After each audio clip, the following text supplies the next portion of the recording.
आज का हमारा टॉपिक है परिवार के प्रकार, टाइप्स ऑफ फैमिली। तो देखते हैं परिवार के प्रकार कितने होते हैं और किन किन आधारों पर परिवारों को अलग अलग भागों में विभाजित किया जाता है। सबसे पहला प्रकार है संख्या के आधार पर।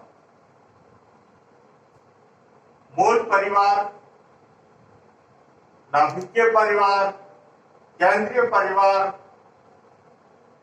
या दंपति परिवार, कह दो एक ही बात है। इस परिवार में माता पिता या दंपति और उनकी अविवाहित संतानें रहती है। दूसरा प्रकार है संयुक्त परिवार। संयुक्त परिवार में 3 पीढ़ी तक परिवार साथ में रहते हैं।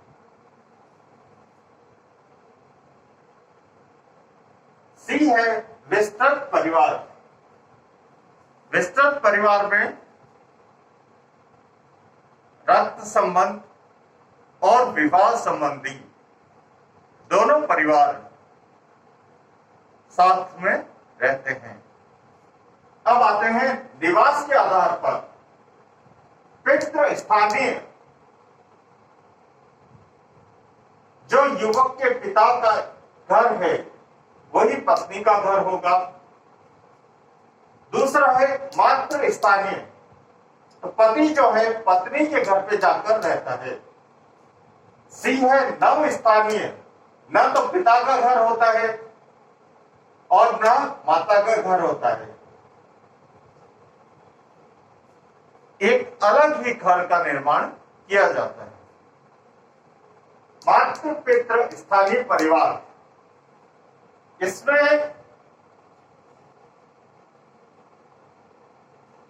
पुरुष या महिला कहीं भी रह सकते हैं।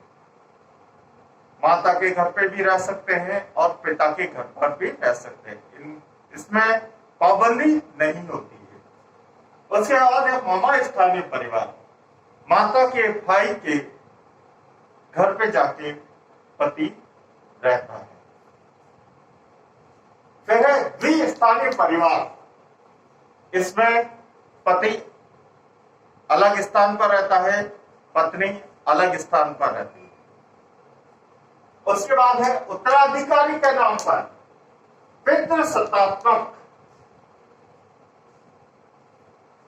सत्ता जो है वो पिता अपने पुत्र के हाथ में देता है। अगला प्रकार है मातृसत्तात्मक, जिसमें माता अपनी पुत्री को सत्ता देती है या घर की स्त्री को सत्ता देती है। फिर उत्तराधिकारी के नाम पर पहला पितृमार्गीय, जो पिता के मार्ग पर चलता है। दूसरा है मातृमार्गीय, जो पिता के स्थान पर माता के मार्ग को पसंद करता है।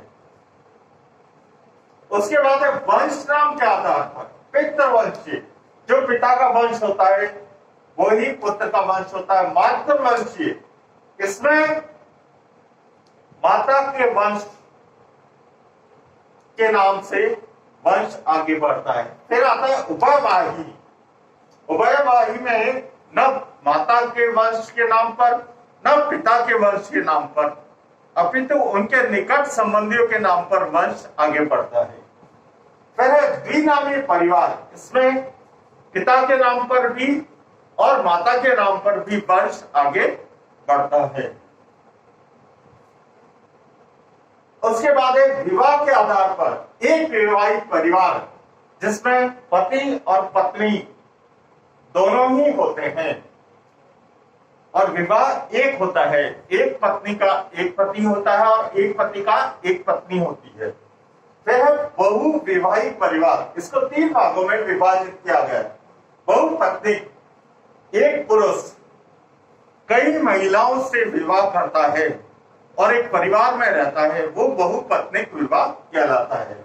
उसके बाद है बहुपतिक विवाह, मतलब बहुत सारे व्यक्ति मिलकर किसी स्त्री से विवाह करते हैं तो उसे बहुपतिक विवाह कहते हैं। ये दो प्रकार का होता है। भातृक परिवार, बहुत सारे व्यक्ति आपस में भाई हो सकते हैं तो वो भातृक परिवार कहलाता है।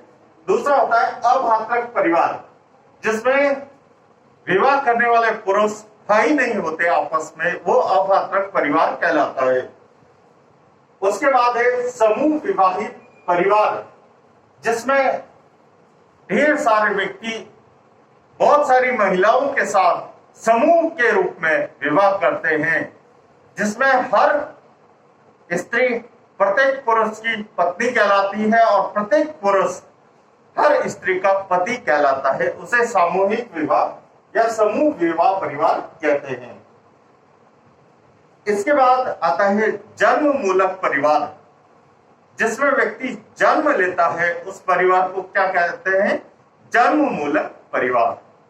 उसके बाद आता है प्रजनन मूलक परिवार, जो विवाह संबंध के कारण बनता है। उसके बाद है समरक परिवार, इसमें सिर्फ रक्त संबंधी साथ में रहते हैं और जिनके साथ रक्त संबंध नहीं होता वो अलग रहते हैं। उसके बाद आता है प्रेत विवाह। प्रेत विवाह वो होता है जिसमें एक लड़की का पति विवाह से पूर्व इस दुनिया से जा चुका है, तो उस पति के नाम पर उस लड़की का परिवार चलता है। तो ये थे परिवार के प्रकार। अगर आपको वीडियो पसंद आए तो इसे लाइक कीजिए, शेयर कीजिए, चैनल को सब्सक्राइब कीजिए, ताकि सामाजिक मानव शास्त्र की आपको पूर्ण जानकारी हो सके। Thanks for watching.